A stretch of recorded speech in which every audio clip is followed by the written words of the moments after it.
সাহায্যের প্রয়োজন আছে দুনিয়ার কাছ থেকে, কিন্তু এমন সাহায্য চাই না যার দ্বারা আমার স্বাধীনতার উপর হস্তক্ষেপ কেউ করতে পারে। আমার দেশের মানুষের স্বাধীনতা আমি বিক্রি করে কোনো সাহায্য কারোর কাছ থেকে চাই না।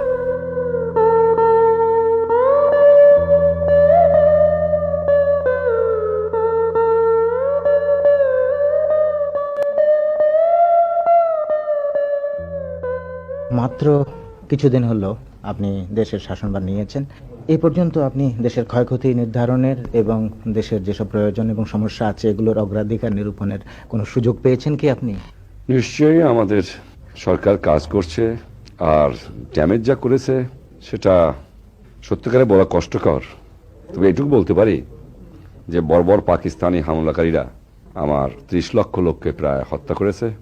বেশি হবে, কম না, 30 লক্ষের প্রায় 2.5 কোটি 3 কোটি ঘর বাড়ি জ্বালিয়ে দিয়েছে। আমার খাদ্য যে গুদাম ছিল সেগুলো ধ্বংস করেছে, আমার রাস্তাঘাট রেলওয়েকে ধ্বংস করেছে, এমনকি কারেন্সি নোট পর্যন্ত জ্বালিয়ে দিয়ে গেছে। ক্ষয়ক্ষতিপূরণ কি বলবো, একটা জাতকে ধ্বংস করার জন্য যা প্রয়োজন সবকিছু তারা করে গেছে। তবে আমার জাত ধ্বংস হবার নয়, তারা ত্যাগ করেছে তাদের জাতের মুক্তির জন্য, স্বাধীনতার জন্য, এবং তারা আমি বিশ্বাস করি দেশকে গড়ে তুলবে, তাদের রক্ত দিয়ে হলেও তাদের দেশকে গড়ে তুলবে। বাংলাদেশ এসেছে দুনিয়াতে, এবং যতদিন দুনিয়া থাকবে বাংলাদেশ থাকবে। যে আদর্শের জন্য বাংলাদেশ স্বাধীন হয়েছে, জাতীয়তাবাদ, সমাজতন্ত্র, গণতন্ত্র এবং ধর্মনিরপেক্ষ রাষ্ট্র, সে আদর্শের জন্য আমার দেশের 75 মিলিয়ন জনসাধারণ কাজ করে যাবে, সে বিশ্বাস আমার আছে। আমি সাহায্যের প্রয়োজন আছে দুনিয়ার কাছ থেকে, কিন্তু এমন সাহায্য চাই না যার দ্বারা আমার স্বাধীনতার উপর হস্তক্ষেপ কেউ করতে পারে। আমার দেশের মানুষের স্বাধীনতা আমি বিক্রি করে কোনো সাহায্য কারোর কাছ থেকে চাই না। সমস্যা তো অনেকই আছে, কিন্তু আপনাকে যদি বলতে বলা হয় সবচেয়ে বড় সমস্যাটা এখন বাংলাদেশের কি? আজকে বড় সমস্যা, ছোট সমস্যা বলে কিছুই নাই। আমার মানুষের খাবার নাই, সমস্যায় পরিপূর্ণ আমার এই বাংলাদেশ। দেশের খাদ্য সমস্যা নিয়ে আপনি অত্যন্ত চিন্তিত। আমি যতদূর জানি কোনো কোনো বন্ধু দেশ থেকে সাহায্যের প্রতিশ্রুতিও পাওয়া গেছে, কিন্তু যে পরিমাণ খাদ্যের প্রয়োজন সে পরিমাণ সাহায্যের প্রতিশ্রুতি কি পেয়েছেন? হ্যাঁ, নিশ্চয়ই প্রতিশ্রুতি করছেন না। আমরা স্বাধীনতা পাওয়ার সঙ্গে সঙ্গে আমাদের মিত্র রাষ্ট্র ভারতবর্ষ আমাদের যথেষ্ট সাহায্য দিয়েছেন। জানি তাদের অসুবিধা আছে, থাকলেও যখন আমার দেশের 10 মিলিয়ন জনসাধারণ, প্রায় 1 কোটির উপরে লোক ভারতবর্ষে স্থান নিয়েছিল, তখন সে দেশের লোক, তাদের সরকার, বিশেষ করে শ্রীমতী গান্ধী, ভারতের প্রধানমন্ত্রী, যেভাবে আমার লোকের দেখাশোনা করেছেন এবং তাদের মুখের গ্রাস ভাগ করে আমাদের খাইয়েছেন, সেজন্য আমি চিরকৃতজ্ঞ। এখনো তার সরকার আমাকে সাহায্য করছেন, আশা করি ভবিষ্যতেও করবেন। এছাড়া রাশিয়া জনসাধারণ আমাকে সাহায্য করছে, তার সরকার সাহায্য করছে। এছাড়া আমি বিশ্বাস করি যে সত্যিকারের মনুষ্যত্ব যাদের মধ্যে আছে তারা নিশ্চয়ই এগিয়ে আসবে আমার মানুষকে সাহায্য করার জন্য। হ্যাঁ, আমার মানুষ তো কষ্ট করেছে সারা জীবন। গত সাইক্লোনে 10 লক্ষ লোক মারা গিয়েছিল, দুনিয়া এগিয়ে এসেছিল আমার মানুষকে সাহায্য করার জন্য। দুঃখ তো আমাদের কপালে আছে, নতুন দেশ গড়তে হবে, কষ্ট আমার লোক করবে, সত্যি কথা, কিন্তু এমন ভয়াবহ অবস্থা না যাতে আমরা টিকে থাকতে পারবো না।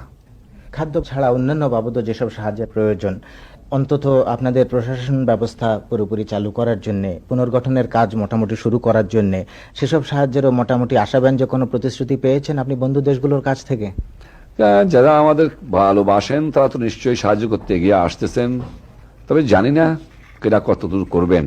আমি হতাশ হই নাই, এইটুকু বলতে পারি। পাকিস্তানে যা আন্দাজ করা যাচ্ছে প্রায় 4 লাখ বাঙালি আছেন, আমাদের দেশের মানুষ আছেন। এদের দেশে ফিরিয়ে আনার ব্যাপারে আপনাদের চেষ্টা কতটা এগিয়েছে?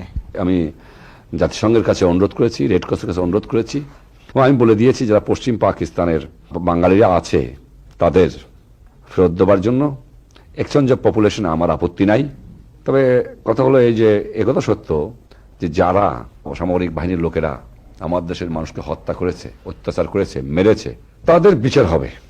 এই বিচার কবে নাগাদ হবে বলে আপনি আশা করেন? ওটা এখন আমি বলতে পারছি না, ইনকোয়ারি চলছে, সবকিছু রেডি হচ্ছে, সময়ের প্রয়োজন আছে।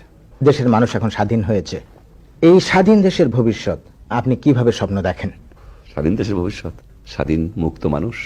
বাংলাদেশ কি রকম উন্নতি হতে পারে, কি অবনতি? বাংলাদেশের সম্পদ আছে, বাংলাদেশের মানুষ আছে, বাংলাদেশের উর্বর জমি আছে।